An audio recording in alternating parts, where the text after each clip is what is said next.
Imagine a powerful force that can form entire galaxies, yet remain hidden from view. The phenomenon of light trying to escape and time itself warping. This is the reality of a supermassive black hole lurking at the centers of countless galaxies, including ours. But the story doesn't end there. Recent discoveries have confirmed that these cosmic giants are not just passive consumers of matter.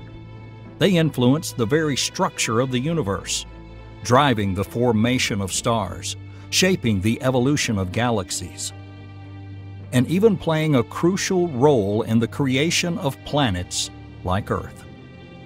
Today we delve into the hidden mechanisms behind these forces and explore the revolutionary changes that are finally making these secrets known. What we discover could change our view of the universe forever.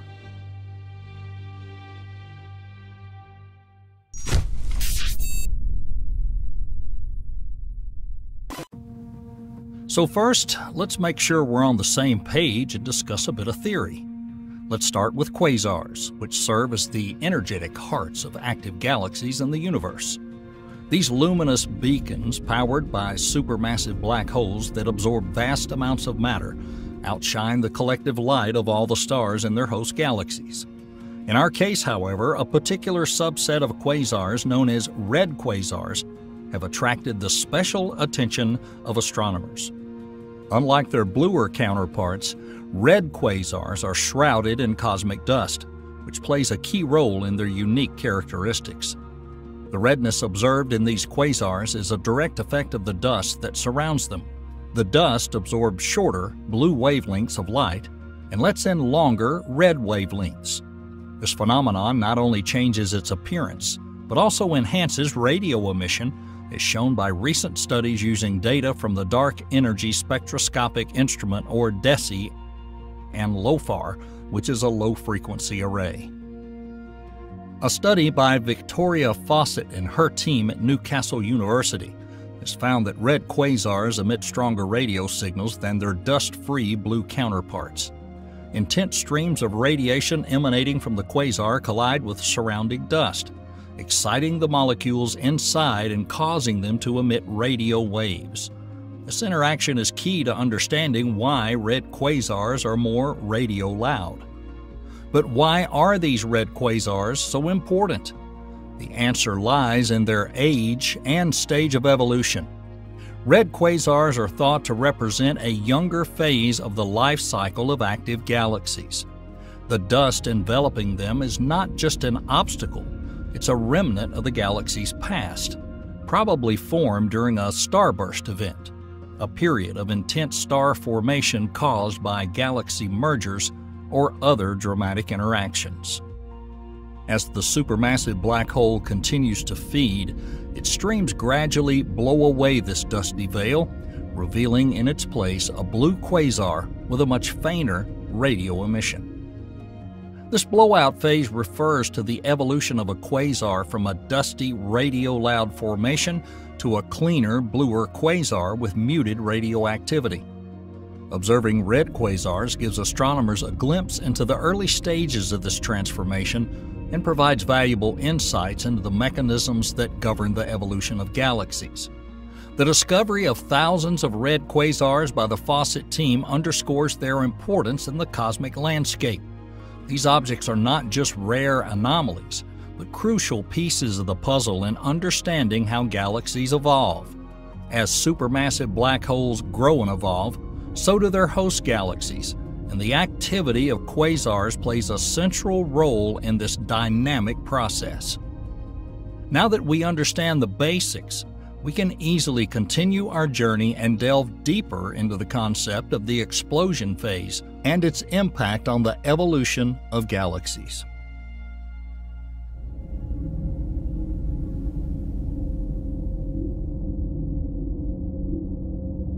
The explosion phase theory provides a deeper look into the life cycle of red quasars at the centers of young active galaxies. and it's believed that this phase represents a critical period in the evolution when the supermassive black hole at the core begins to clear away the dense clouds of gas and dust that obscure it. And that transforms the galaxy from a red quasar to a blue one. This theory is based on the enormous force generated by a supermassive black hole that feeds on the material of its accretion disk. Intense gravitational forces within this disk create friction, heating the gas and dust to millions of degrees, and this progress not only illuminates the quasar, but also results in energy releases that eventually lead to the explosion phase. These streams, consisting of high-speed winds and magnetically collimated jets, act like space brooms, sweeping away surrounding dust and gas. Colliding with matter, these jets generate shock waves that further accelerate the cleaning process. Over time, this cleaning reveals the quasar's interior, reducing the dust content and allowing the quasar to shine more brightly in the optical and ultraviolet wavelengths, a stage we've already discussed and designated as the blue quasar. This theory is supported by observations made with space telescopes. The infrared capabilities of JWST allow astronomers to penetrate through the dust and obtain detailed images and data revealing the dynamics of this explosive phase. In particular, these observations reveal the interaction between the quasar's jets and the surrounding matter, which is consistent with the process of expelling dust and gas from the galactic nucleus. These findings are in good agreement with the predictions of the explosion phase theory and convincingly prove that red quasars are indeed in a transition state. Well, now as an example, let's go to the news itself.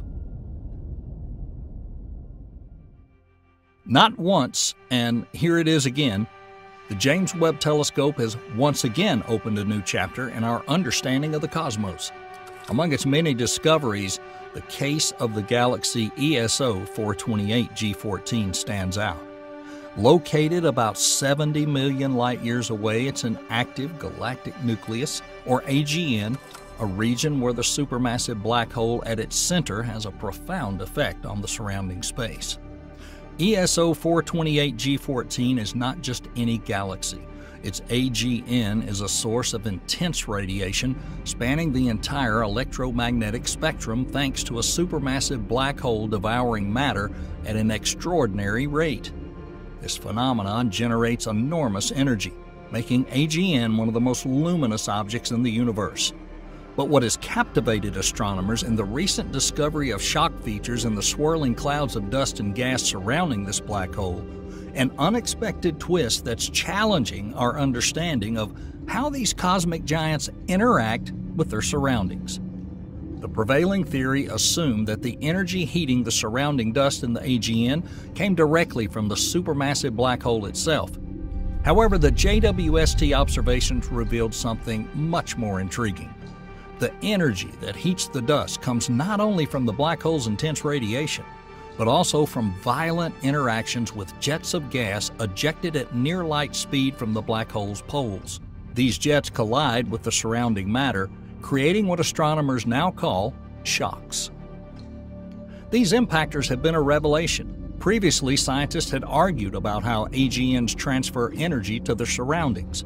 The discovery that radio jets can do so much damage to nearby dust and gas was unexpected. This discovery challenges long-standing assumptions and opens new questions about the dynamics of supermassive black holes. The implications of these discoveries are profound. By detecting the interaction between radio jets and the surrounding matter, JWST has provided a clearer picture of how supermassive black holes affect not only their immediate surroundings, but the entire galaxy.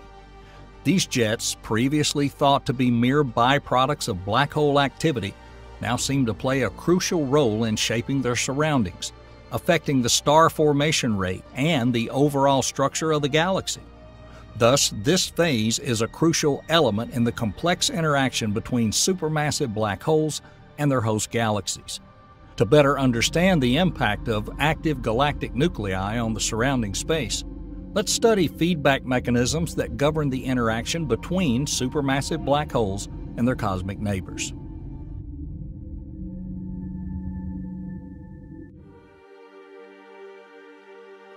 It's long been known that at the center of many galaxies is a supermassive black hole surrounded by a dynamic and turbulent environment known as an active galactic nucleus, also an AGN.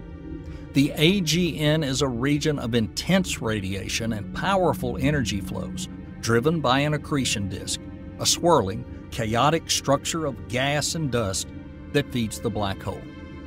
This disk, heated to millions of degrees under the action of enormous gravitational forces, emits radiation across the entire electromagnetic spectrum, from X-rays to radio waves.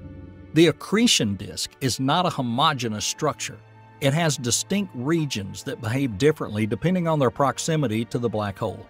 In the inner regions, matter swirls inward at incredible speeds, generating enormous amounts of heat and emitting high-energy radiation. However, recent observations have provided new insights into the outer edges of these disks.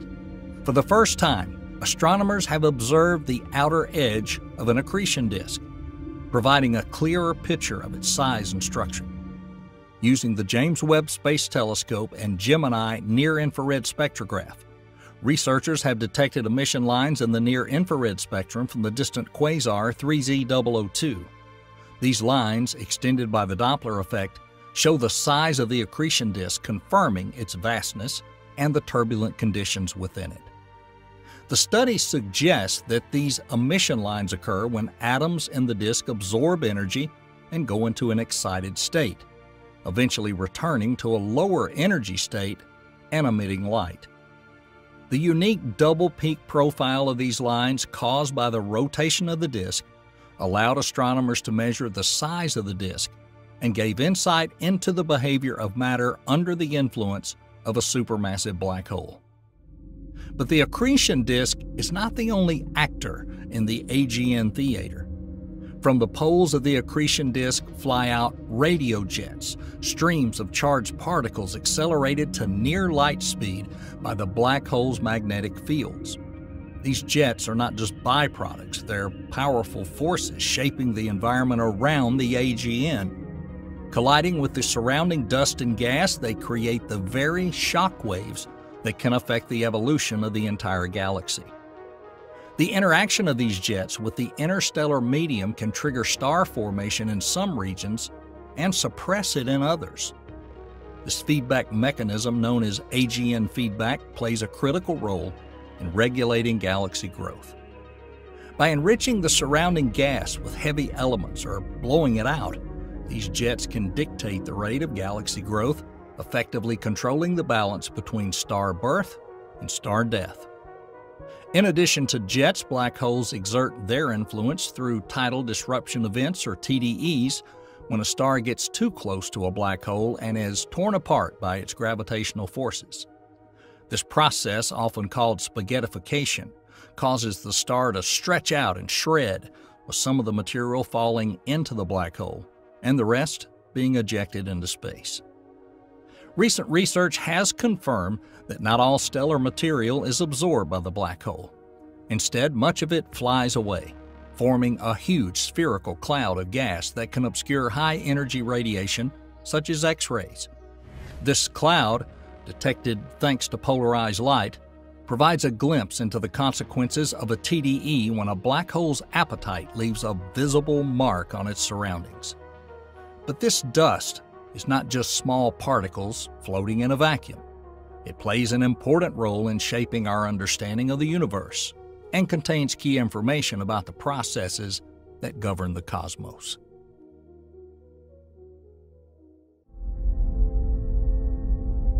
Cosmic dust, often thought of as simple space debris, plays an important role in the complex processes of the universe. Cosmic dust is formed mainly from the remnants of stars and consists of tiny, micron-sized particles, comparable in scale to the width of a human hair, and composed of elements like carbon, silicon, and metals.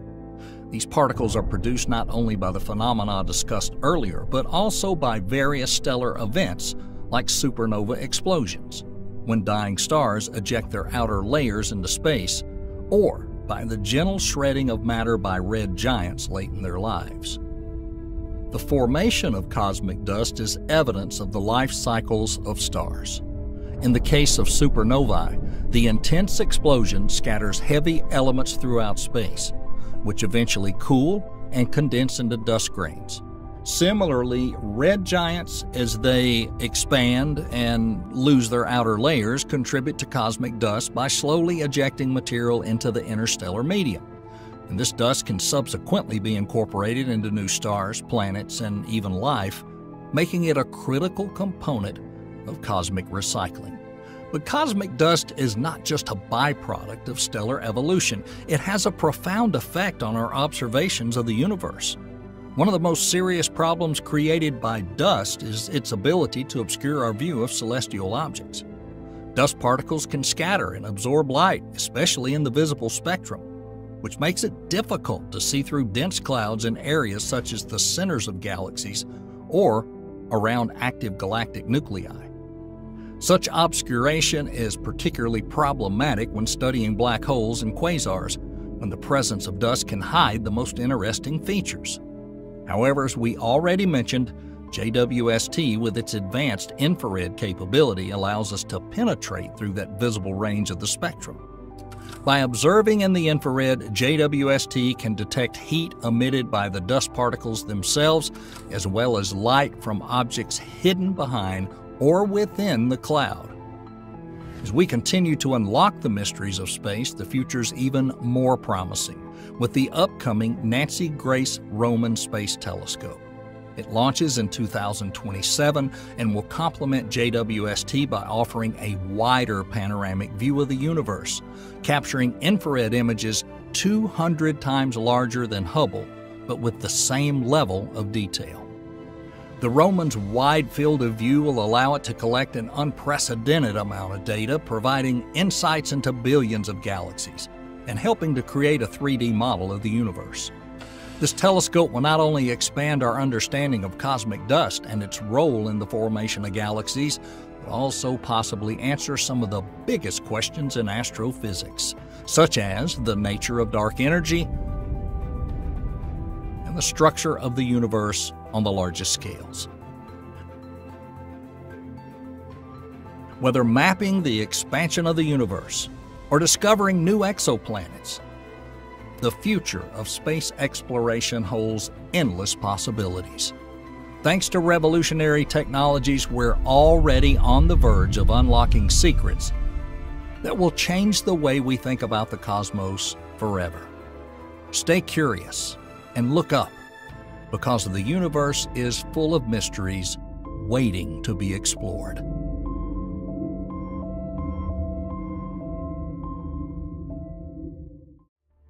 At some point of our lives, we have probably all wondered if we are alone in the universe. It would seem that in our own or in other distant galaxies, there are so many planets that revolve around numerous stars. So why have we still not encountered any traces of extraterrestrial life? But what if advanced alien life forms have been around for a long time, and they're simply hiding? According to the dark forest hypothesis, technologically advanced civilizations outside of the solar system may already be thriving.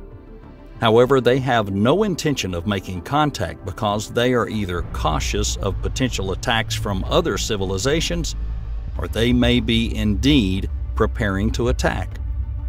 Today, you'll learn about the dark forest theory and why you should probably be afraid of being heard by someone in the vast cosmos.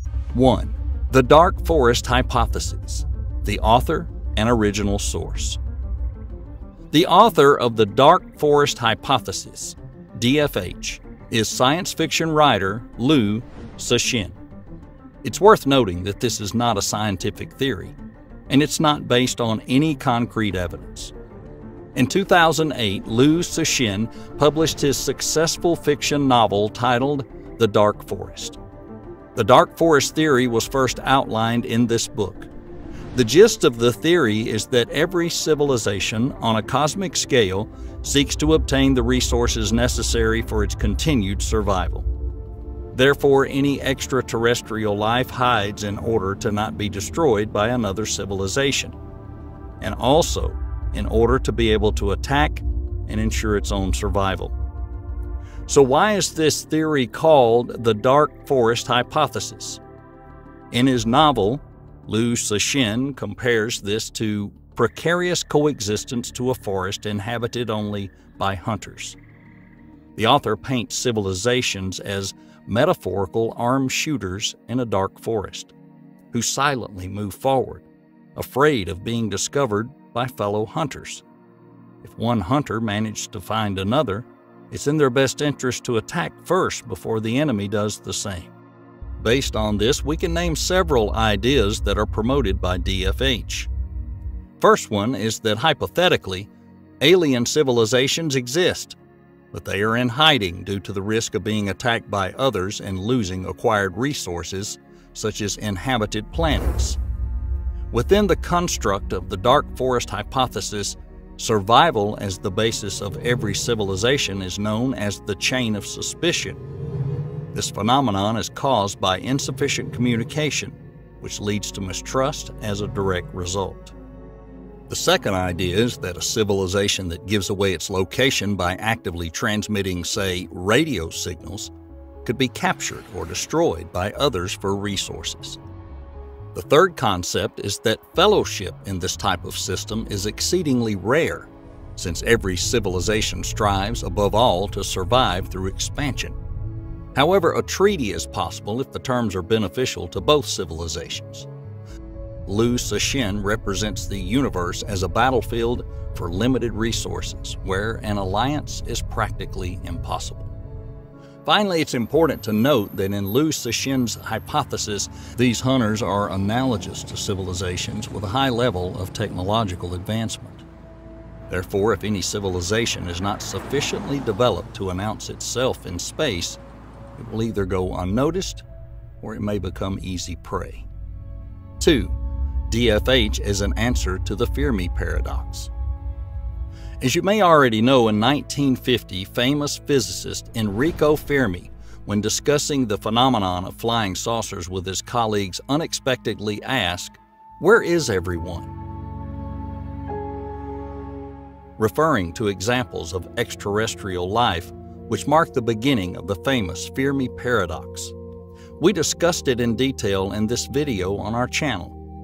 Fermi assumed that if our galaxy formed several million years before the birth of mankind, then it is possible that other civilizations could have emerged during this period, much older than Earthlings. Therefore, the Milky Way galaxy should be full of civilizations, which could pick up our signals due to their much more advanced technological development, as well as travel through the galaxy. However, so far we have not seen any traces of alien activity. Why haven't they visited Earth yet or come close to our planet? To determine the potential number of extraterrestrial civilizations that exist within our galaxy, the famous Drake equation was derived in 1961. However, we cannot use it to learn why alien creatures have not left any signs of their life. Therefore, at the moment, the Fermi paradox only has theoretical explanations. Additionally, according to physics professor Adam Frank, the probability that Earthlings are the only civilization in the universe is very small. 1 in 10 billion trillion, which is to say 1 times 10 to the 22nd. The professor suggests that our evolution was not unique and other civilizations could potentially have existed before us or even much longer before us. There are more than 70 hypothetical solutions to this issue, one of which is the dark forest hypothesis. Of course, we cannot check the veracity of DFH due to our current technological limitations. However, Liu Cixin's theory provides a logical explanation as to why we still haven't picked up a single alien signal or found any clear signs of life on other planets. It's simply dangerous for other civilizations to betray their location for fear of invasion. Although this hypothesis presents very clearly defined ideas, the DFH still has some inaccuracies. For example, if other civilizations exist, then they must differ from ours when it comes to the level of development due to different periods of origin, as Fermi pointed out. This means that there may be civilizations of our technological level or higher that actively search for alien life or study their own systems just like us, because they don't see it as a threat. Therefore, we may not be the only ones sending signals out there, because civilizations do not necessarily develop in fear of detection if they have not experienced confrontation. 3. More about the assumptions of dark forest hypothesis. The idea of capturing other territories and the possible destruction of the first civilization on a cosmic scale is reminiscent of our historical experience on Earth, namely colonization and wars. There are a lot of reasons why people conquer and establish power over other nations. However, in most cases, such as during the colonization of Africa by the Europeans in the 19th century, the main motivation were land and natural resources. The rapid industrial development in Europe required more resources, which were abundant on another continent. Therefore, the colonization of Africa contributed to the development of European countries, but the African land and its population suffered from this expansion. The DFH offers the same colonial model as the reason why one civilization would attack another. We're still pursuing the goal of expansion for the continued survival of mankind, studying exoplanets and other star systems, and planning the colonization of Mars. The red planet is also rich in natural resources that are needed for technological development. Therefore, if we assume that another civilization pursues the same goals, we may have to fight for lands that could serve humanity. Otherwise, our survival would be under threat because, according to this hypothesis, survival and the necessary resources are crucial for the preservation of the species. In addition to the need to replenish a limited resource, there are other reasons for the aggressive behavior by civilizations. For example, as we've already said, the DFH introduces a concept known as the chain of suspicion. This concept is closely related to another aspect of this hypothesis, which is known as the technological explosion. The gist of the chain of suspicion is that it's impossible for civilizations to know whether others are benevolent or hostile. These doubts can lead to preemptive attacks and self-defense.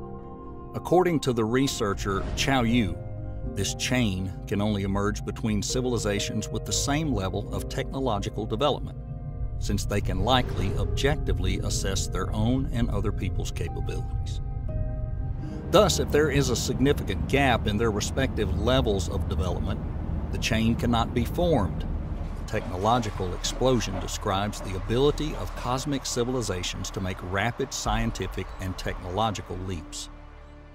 A strong new hunter can pose a threat to others because advanced civilizations can start to be wary of it or seek to destroy it. However, Chao Yu points out that any invasion attempt could also harm the attacker, as other civilizations with similar or higher levels of advancement would be able to detect it, which would contribute to the chain of suspicion. However, in spite of the clear advantage in attacking other civilizations and in stealth, the DFH considers another scenario: benevolence. The point of benevolence is to refuse to attack other civilizations, even if they are detected, and they will probably be able to respond to the signal. In a dark forest, this tactic is very dangerous because it is again reinforced by the chain of suspicion. Found by a benevolent civilization, another civilization may turn out to be aggressive or rapidly developing. Therefore, in the future, it will be able to destroy others and survive, having collected enough resources, whereas the benevolent civilization will most likely cease to exist. If we assume that extraterrestrial life really exists, and it is way more advanced than us, then it might attack us, since this is a survival tactic with the highest chance of success. This is not the best news. So then, are there other ways for the events to unfold that are beneficial for Earth based on the dark forest hypothesis besides an attack on our planet? Let's look at this in terms of game theory. Number 4, game theory and DFH. The point of game theory is to learn how people make decisions based on certain conditions in order to achieve the best result. So let's imagine Earth as civilization A and a more advanced alien life as civilization B. Let's assume that B has picked up on our radio signal. Now B has 3 strategies for action: attack, remain unnoticed but become suspicious, or respond with a prospect of possible friendship. Attack will be considered the most advantageous strategy, even if A is able to fight back. On the other hand, this scenario might turn out to be a losing one for B if A, according to researcher Alina Su, can send a signal in order to transmit the coordinates of the planet of civilization B to other civilizations. Perhaps in this case, the best option would be to remain unnoticed. If both civilizations don't do anything, neither will benefit. On the one hand, this will save A and B from danger, but on the other hand, they won't be able to obtain the necessary resources. There's also an option to make friends. If both civilizations agree to an alliance, then one of them will benefit, for example, from the ability to use alien technology. The other civilization, the one that proposed friendship, would also be able to benefit, albeit slightly less. Does that mean that an alliance is the best scenario for both civilizations? Possibly, but it comes with some caveats. Firstly, benevolence, as you already know, is very dangerous because, hypothetically, extraterrestrial civilizations are unlikely to be friendly too often. Secondly, the potential amount of resources that would be obtained, even if a trade deal is established, is less than what you would gain with a forced takeover. And so, the theoretical attack on Earth has the highest probability, but this course of events can greatly harm the attacker. Still, other civilizations may be afraid of the unknown military potential of Earth, and therefore choose the tactics of secrecy or friendship. 5. The danger of sending signals into space. Does it mean that if the probability of Earth being conquered is higher than any other option, should we be wary of the propagation of our signal into space? According to DFH, messages to other civilizations could threaten our security. The same opinion is shared by many astrophysicists, including Stephen Hawking. After a breakthrough in space research in the middle of the last century, there was plenty of interest from scientists in the search for alien civilizations. In 1974, the famous Arecibo message was sent to a star cluster 21,000 light-years away. Since that time, several radio messages have been launched into space, the latest of which dates back to 2017. Physicist Stephen Hawking believed that these messages could lead to the scenario described in the dark forest. According to him, an alien civilization visiting Earth could have the same consequences for us as the effects colonization of America had on its native inhabitants in the 15th century. Therefore, he expressed an opinion that this type of communication must be stopped. Nonetheless, other scientists, including SETI astrobiologist Douglas Vakoch, believe that the fear of sending messages can lead to Earth's isolationism. Moreover, Vakoch pointed out that the alien civilizations have had a chance to attack our planet while it was just developing, so you should not be afraid of the possibility of being heard by extraterrestrial life. Finally, the dark forest hypothesis also promotes the idea of differences in hunters' behavior. That is, not all alien civilizations would definitely attack us if they detected our signal. Additionally, a group of independent researchers led by the Global Catastrophic Risk Institute, Seth Baum, suggested that in addition to potentially dangerous civilizations, those with a lesser potential to harm us may also exist. They believe that there might be neutral civilizations that prefer to hide and not make contact, as well as civilizations that could establish a friendly relationship with Earth and help us solve global problems. In conclusion, the dark forest hypothesis is not the sole answer to the burning question, where is everyone? There are many other suggestions that attempt to explain the lack of a hint of extraterrestrial life, such as too great of a distance between civilizations, or the low likelihood of the emergence of other living organisms. Nevertheless, we cannot rule out the possibility of the veracity of Liu Cixin's theory, but we cannot confirm it either.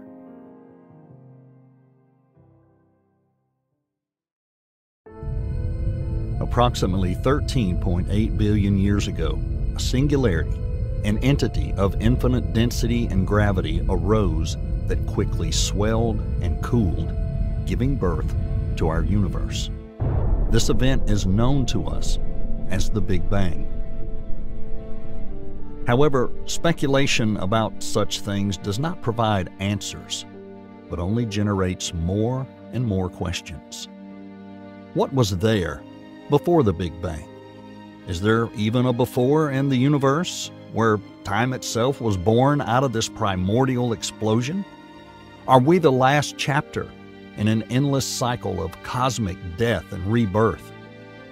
The greatest minds of our species have proposed theories, each as mind-boggling as the next. Some speak of other universes, while others postulate a universe that breathes, collapses, and expands in an infinite cycle. Let's try to make sense of what actually happened before the beginning of time itself. Imagine a universe that breathes. It expands outward from one point, grows for billions of years, and then shrinks, drawing in all matter and energy. This is the essence of the oscillating universe theory.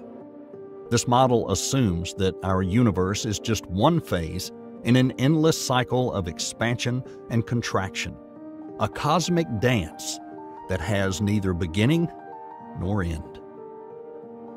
Each cycle begins with the Big Bang, an explosive moment of creation followed by a long period of expansion. Over billions of years, this expansion slows, stops, and then reverses. The universe begins to contract, which eventually leads to the Big Crunch. During the Big Bang, galaxies collide, stars are compressed, and all matter and energy is squeezed into a singular point of infinite density, very similar to the singularity from which the Big Bang occurred. But this is not the end, but the beginning of another cycle. The singularity explodes with another Big Bang, starting the next iteration of the universe. The lifetime of each universe in this model could be billions, even trillions of years, and each Big Bang prepares the ground for the next Big Bang. It's a fascinating concept, isn't it? Like a cosmic pendulum swinging back and forth between expansion and contraction, destroying and recreating universes in its path. However, the theory of an oscillating universe is not without flaws and criticisms. We've yet to understand many factors concerning the expansion of the universe, its exact energy composition, and how gravity behaves on such scales. And the data we've collected from the cosmic microwave background seems to point to an ever-accelerating expansion, not a possible future contraction. But as always, science continues to evolve, and once rejected theories might find new life in the light of new discoveries. Throughout our exploration of space and time, we've always thought of our universe as unique, a single bubble of reality floating in an endless sea of nothingness. But what if we are not alone? What if our universe is just one of an unimaginable multitude of other universes, each with its own laws of physics, its own history, its own beginning and end. This is the premise of the multiverse theory. Imagine a vast cosmic ocean in which countless bubbles appear and disappear. Each of these bubbles represents an independent universe, and our universe is just one of them among this cosmic foam. Some of these universes may be different from ours, have different physical constants, or even other dimensions. Others may be strikingly similar and may even contain life as we know it. What if some of these universes preceded ours? Could our Big Bang have been caused by an interaction with another universe? The multiverse concept challenges our understanding of our place in the cosmos. Nevertheless, it is a theory that remains highly speculative. While the multiverse theory is fascinating, it is also controversial. After all, if these other universes are beyond our reach, how can we detect or study them? And if the theory cannot be tested, can it be considered scientific? Nevertheless, multiverse theory continues to be the subject of research and debate among physicists. It represents the edge of our understanding, where science mixes with philosophy, and observable facts give way to profound questions about the nature of reality itself. And yet, despite the supposed multiplicity of universes with all their variety of physical forces and dimensions, let us return to the realities of ours. Our understanding of the universe rests on two pillars of modern physics: quantum mechanics, which describes a world on the atomic and subatomic scale, and general relativity, which describes a world of very large dimensions. But what happens when these two worlds collide? According to Einstein's general theory of relativity, space and time are interwoven into four-dimensional fabrics known as space-time. Massive objects distort this fabric, creating what we perceive as gravity. On the other hand, quantum mechanics presents a world in which particles can exist in several states simultaneously, appear and disappear. It is a world that challenges our everyday logic. These two theories meet in the singularity of the Big Bang and in the heart of black holes, where the scales of quantum mechanics and gravity intersect. Scientists have long sought a theory of quantum gravity to reconcile these two conflicting views. One exciting idea that emerged from this search is the no-boundary proposal, championed by physicists Stephen Hawking and James Hartle. According to this theory, the universe did not emerge from a singularity. Instead, space and time are finite, but limitless, like the surface of the Earth. Just as you can travel the Earth without falling off the edge, you can travel the universe without colliding with a boundary. The universe would be a four-dimensional sphere, and the Big Bang would be a smooth point similar to Earth's North Pole, but not a singularity. In this model, asking what happened before the Big Bang becomes as meaningless as asking what is north of the North Pole. This is a pretty good way to get around the singularity problem at the beginning of the universe.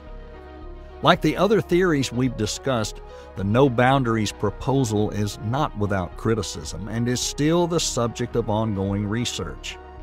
Nevertheless, it represents an intriguing attempt to bring together worlds incredibly large and incredibly small, pushing the boundaries of our understanding of the origin of the universe.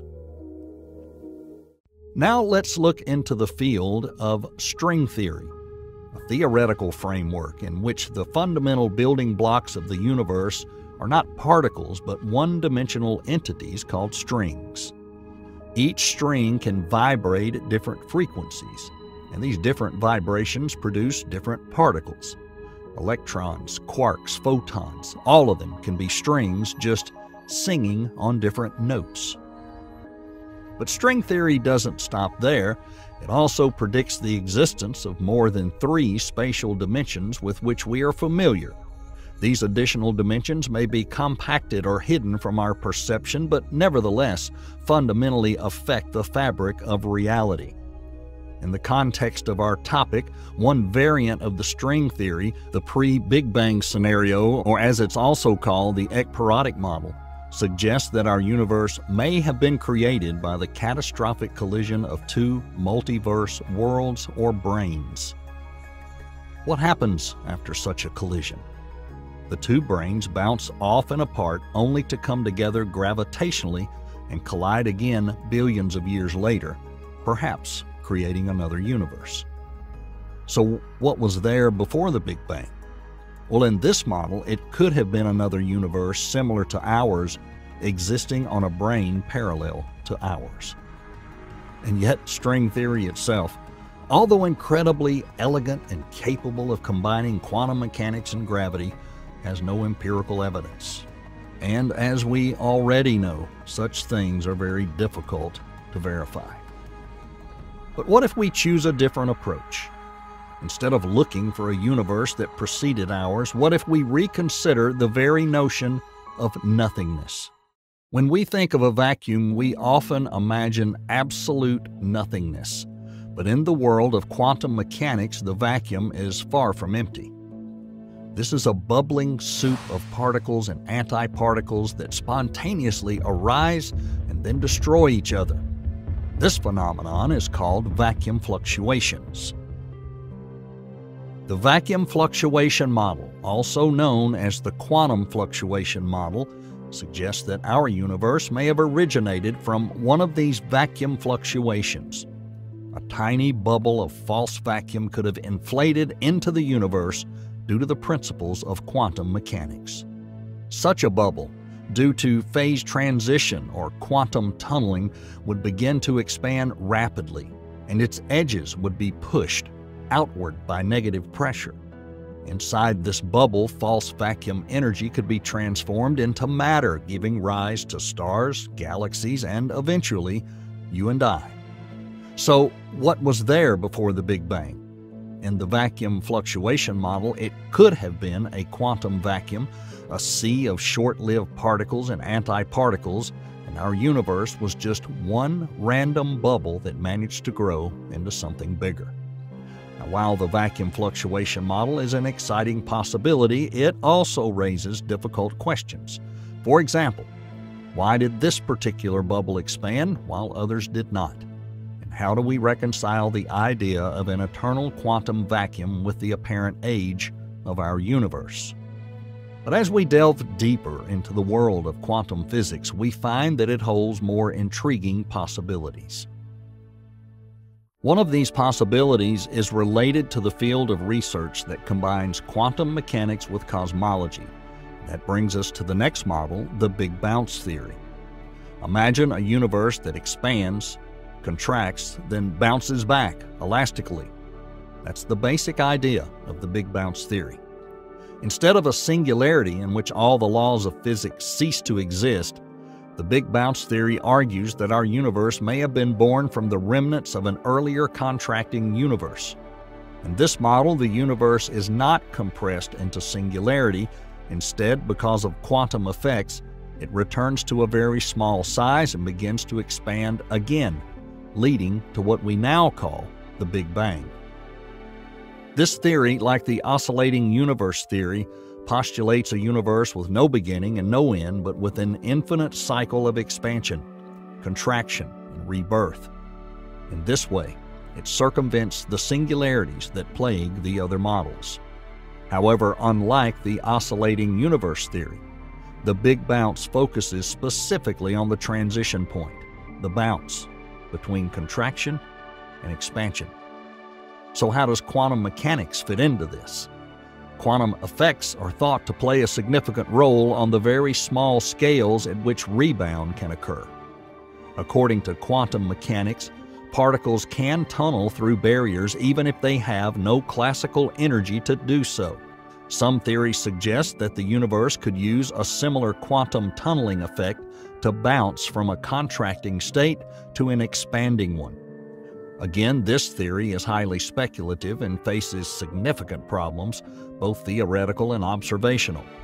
Can we find evidence for a previous phase of contraction in our present universe? Can we develop a quantum theory of gravity that can handle these extreme conditions? However, the Big Bounce theory is not without its flaws. The physics of what can make the shrinking universe come back to normal is still being investigated. Understanding how this process can occur without violating the known laws of physics is the main obstacle to this theory. The Big Bounce theory does not yet fit within our traditional notions of time and causality. However, as always in science, there are competing theories. For example, our universe could have been born from a cosmic object that we have already discovered but barely understand. Something mysterious, all-consuming, but perhaps also creative. A black hole? Black holes, mysterious giants of the universe, formed by the collapse of massive stars. They are regions of space where gravity is so strong that nothing, not even light, can leave it. The base of a black hole, according to the general theory of relativity, is a singularity, a point where density becomes infinite, and the curvature of space-time reaches an extreme degree. But what if these cosmic entities are not the end, but rather the beginning? Some physicists speculate that singularities inside black holes could give rise to new expanding universes. Thus, our universe could be the inner part of a black hole belonging to another parent universe. In this model, the Big Bang would correspond to the formation of a black hole singularity in the parent universe, and the expansion of our universe corresponds to the internal growth of the black hole. So, what was there before the Big Bang? It could be the inside of a black hole in another universe. And maybe every black hole in our universe can give birth to a new universe inside itself. Of course, this idea, like all those we've discussed, is a hypothesis and not without problems. How can we test this theory? Can we observe the effects of the parent universe? And how do we reconcile this with our current understanding of black holes and singularities? Loop quantum gravity, or LQG, is a theoretical framework aimed at reconciling the two giants of 20th century physics: quantum mechanics, which describes the very small, and general relativity, which describes the very large. Loop quantum gravity implies that space itself is not continuous, but consists of tiny, discrete loops. It consists of tiny, indivisible loops, just as a piece of fabric consists of interwoven threads. Applied to cosmology, loop quantum gravity, or more exactly, loop quantum cosmology, offers a rebound scenario similar to the Big Bounce, which we discussed earlier. In fact, loop quantum cosmology provides a specific quantum mechanical description of the universe's evolution, including the Big Bounce scenario. Instead of collapsing into a singularity as required by traditional Big Bang theory and general theory of relativity, the universe shrinks to a minimum size, but quantum gravitational effects become significant and counteract the contraction. Then the universe bounces back and begins to expand again. This means that our universe may have undergone a series of expansions and contractions, each of which began with a quantum jump. So, what was there before the Big Bang? From the point of view of loop quantum cosmology, it may be another phase of the universe, the contraction phase, which preceded the quantum jump. In loop quantum cosmology, the idea of a quantum bridge is truly fascinating. This bridge represents a transitional phase connecting our universe with its predecessor. Instead of singularity, the universe undergoes a quantum leap and starts expanding. This jump, this transformation from contraction to expansion, can be seen as a quantum bridge from the old universe to the new one. This quantum bridge is not a physical bridge in the conventional sense, but a phase of the evolution of the universe controlled by quantum gravity. So what is beyond the Big Bang? According to loop quantum cosmology, the previous universe is connected to ours by a quantum bridge. Although this theory eliminates the singularity at the Big Bang and offers an elegant quantum description of the evolution of the universe, it still faces considerable difficulties. Nevertheless, if it is correct, it offers us an amazing picture. A universe with no beginning and no end, experiencing infinite cycles of contraction, jumping, and expansion. Although these theories offer intriguing possibilities, for the most part they are still in the realm of speculation. Each has its strengths, its weaknesses, and none of them yet has conclusive experimental evidence in its favor. Even as we approach the answer to what was before the Big Bang, we should expect that each answer will open up even more questions. But the beauty of science lies in the process of exploration and discovery itself. Researchers around the world tirelessly study these theories and improve their models. And the study of even one theory goes a long way towards advancing the whole picture. So, what happened before the Big Bang? In a nutshell, at this point, we don't know for sure. But whatever the answer, the search itself enriches our understanding and inspires us to keep looking.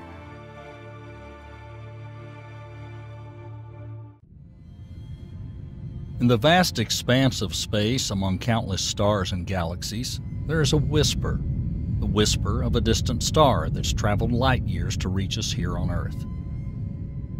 This is not a science fiction tale, but a reality of our universe, a testament to the continual growth of our understanding of the cosmos. Scientists eavesdropping on space have detected a signal, a radio wave, from a star system not so different from our own. A star known as YZ Ceti is located just 12 light-years away.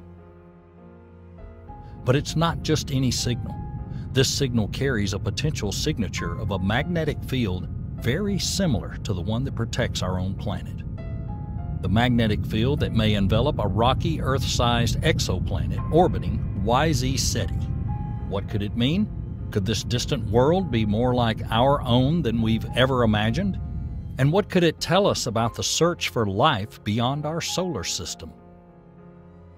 Let's go light years across to delve into the mysteries of radio signals in space and explore the magnetic fields of distant worlds. In the boundless silence of space, radio signals can, without guile, be called whispers.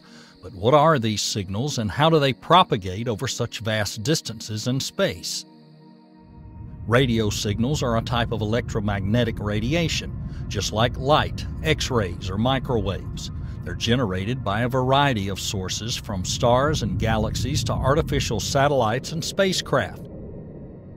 These signals travel at the speed of light, carrying information across vast distances in space. They can tell us about the composition of stars, the presence of planets, and even the origin of the universe itself. But how do we detect these signals? The answer lies in the technology of radio astronomy. Radio telescopes, such as the Very Large Array in New Mexico, or the now-defunct Arecibo University in Puerto Rico, are designed to detect and analyze radio signals from space. They are our ears to the cosmos, listening to the faint whispers of the universe. Once a signal is detected by a radio observatory, it is analyzed using sophisticated algorithms and computer models. These analyses can provide extensive information about the source of the signal, from its location and distance to its physical properties. But radio signals from space are not just a scientific curiosity. They also have practical applications. For example, radio signals from satellites are used for GPS navigation, weather forecasting, and Earth observation. They are an integral part of our modern technological infrastructure. So, the next time you look up at the night sky, remember, there's a whole symphony of signals playing out there, a cosmic conversation, an orchestra that we're just beginning to understand. Let us return to the constellation of Cetus, the sea monster, in which lies a star that whispers to us across light years. Her name is YZ Ceti. YZ Ceti is a red dwarf, smaller and cooler than our Sun. It is located 12 light-years away, a close neighbor on a cosmic scale. But what makes YZ Ceti truly fascinating is not the star itself, but what revolves around it. At least 3 exoplanets are known to orbit around YZ Ceti, the innermost of which, YZ Ceti b, is of particular interest. YZ Ceti b is a rocky, Earth-sized exoplanet that orbits very close to its parent star. In fact, it is so close that its year, the time it takes to make one revolution around YZ Ceti, is only 1.6 Earth days. Recently, using Very Large Array, scientist at Bucknell University, Professor Jackie Villadsen, and her colleague J. Sebastian Pineda detected a repeating radio signal coming from YZ Ceti. The signal was recorded at a frequency of 2 to 4 gigahertz. It appears to be modulated by the rotation of the star and the orbit of YZ Ceti b, indicating an interaction between the star and the magnetic field of the planet. This discovery could have major implications for our understanding of exoplanets and their magnetic fields. Although YZ Ceti b is unlikely to be teeming with life due to its close proximity to its star, the detection of its magnetic field is important because it provides a method for discovering more life-friendly worlds in the future. But what does this signal really mean? And why are magnetic fields so important in our search for life? To answer these questions, we need to look deeper into the invisible force fields that shape our universe. Magnetic fields are a fundamental force of nature. They guide the hand of the compass, help birds navigate their long migration, and protect our planet from the harsh solar wind. But magnetic fields are not just an earthly phenomenon. They also play an important role beyond the Earth. Our Sun, for example, has a complex and dynamic magnetic field. It controls the Sun's activity from the formation of sunspots to the eruption of solar flares. Magnetic fields also shape the structure of galaxies, directing the movement of interstellar gas and influencing the formation of new stars. But perhaps the most intriguing role of magnetic fields in space is their potential impact on planetary habitability. A strong magnetic field can protect a planet from harmful radiation from its star, helping to maintain a stable atmosphere, and perhaps even conditions suitable for life. That's why it's so interesting to detect a potential magnetic field on exoplanet YZ Ceti b. This could provide valuable information about the planet's atmosphere and its potential to support life. How do magnetic fields affect the detection and interpretation of signals from space? To understand this, we need to delve a little deeper into the nature of radio signals and magnetic fields. Radio signals are a type of electromagnetic wave, which means they are composed of oscillating electric and magnetic fields. These fields can interact with other magnetic fields they encounter as they travel through space. When a radio signal passes through a magnetic field, it can be altered in various ways.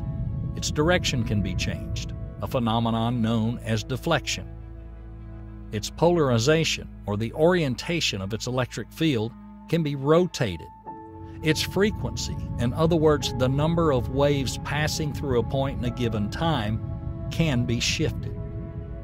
These changes can provide valuable information about the magnetic field that caused them. By studying these changes, scientists can infer properties of the magnetic field such as its strength and orientation. But magnetic fields can also pose problems for detecting signals from space. They can cause interference, making it difficult to detect the signal. They can distort the signal, making it difficult to interpret. This is why the study of magnetic fields is so important in the field of radio astronomy. By understanding how magnetic fields affect radio signals, scientists can develop methods to correct these effects and extract valuable information hidden in signals from space. To better understand the influence of magnetic fields in creating favorable conditions for life on the planet, let's turn our gaze closer to home, to a familiar red-headed neighbor in our cosmic backyard. Mars, the red planet, has long captured our imagination. With its towering volcanoes, deep canyons, and hints of liquid water, it is one of the most intriguing places in our solar system. But Mars also presents us with a mystery. Unlike Earth, Mars has a very weak and inhomogeneous magnetic field. This has serious implications for the planet's atmosphere and its ability to support life. Mars' magnetic field is not created by a dynamo in its core like Earth's. Instead, it's the remnants of magnetism trapped in the planet's crust from the time when Mars actually had a global magnetic field. Without a strong magnetic field protecting it, Mars's atmosphere is directly exposed to the solar wind, a stream of charged particles emitted by the sun. Moreover, new models presented by R. Sakata of the University of Tokyo and others suggest that a weak magnetic field like Mars after its dynamo is turned off could actually lead to a more rapid loss of atmosphere than if there were no magnetic field at all. Modeling has shown that a weak magnetic field results in the fastest rate of atmospheric ion loss, 6 times faster than without a magnetic field. The reason is that the weak magnetic field strength lines were easily repelled by the solar wind, creating a path for ions to escape into space over the night side of Mars. This suggests that Mars' remaining magnetic field may have hastened the planet's transformation into the cold and barren world it is today. Over billions of years, this caused Mars to lose much of its atmosphere, a process known as atmospheric stripping. This turned Mars from a potentially warm and wet world in its early history into the cold and dry planet we see today. The case of Mars provides a vivid illustration of the importance of magnetic fields to a planet's habitability. It shows us that without a strong magnetic field, a planet, even one as Earth-like as Mars, can lose the things that make it habitable: atmosphere and water. By the way, we've already looked at the problems and potential solutions to make Mars a second home for humanity in a separate video. Exoplanets, planets orbiting stars outside our solar system, have recently become a major focus of astronomical research. With more than 1,000 discovered to date, they offer a wealth of opportunities to learn about the diversity of the planetary systems in our galaxy. One of the most exciting developments in this field was the discovery of the first known magnetic field on an exoplanet in late December 2021 by an international team of astronomers who used the Hubble Space Telescope for their research. It was discovered on a Neptune-sized planet called HAT-P-11b. HAT-P-11b is located about 123 light-years away in the constellation of Swan. It is a hot Neptune, a type of exoplanet that's similar in size to Neptune, but much closer to its star, resulting in high temperatures on the planet's surface. The detection of a magnetic field on HAT-P-11b was a groundbreaking discovery. It showed that exoplanets can generate magnetic fields just like planets in our solar system. As we mentioned earlier, studying the magnetic fields of exoplanets can provide valuable information about their internal structure, atmospheric properties, and potential habitability. For example, a strong magnetic field can protect a planet's atmosphere from stellar winds, helping to preserve conditions that could support life. That brings us back to YZ Yeti b, an exoplanet from which a signal was recently detected. If this signal is indeed indicative of a magnetic field, it could have a major implication for our understanding of this exoplanet and its potential for life. traveling through space from the familiar landscapes of Mars to the far reaches of YZ Yeti. We've truly come to realize the invisible power of magnetic fields, their profound effect on planets, and their potential to harbor life on them. The field of studying signals from other galaxies has grown rapidly over the past few years. For example, the Giant Metro-Wave Telescope in India has detected a faint signal from the most distant galaxy to date. The signal detected by YZ SETI opened another new window into the universe, reminding us how much we still have to learn about our world. As we look to the future, the study of signals from other galaxies will continue to be the focus of space research. Each signal carries the potential for new discoveries.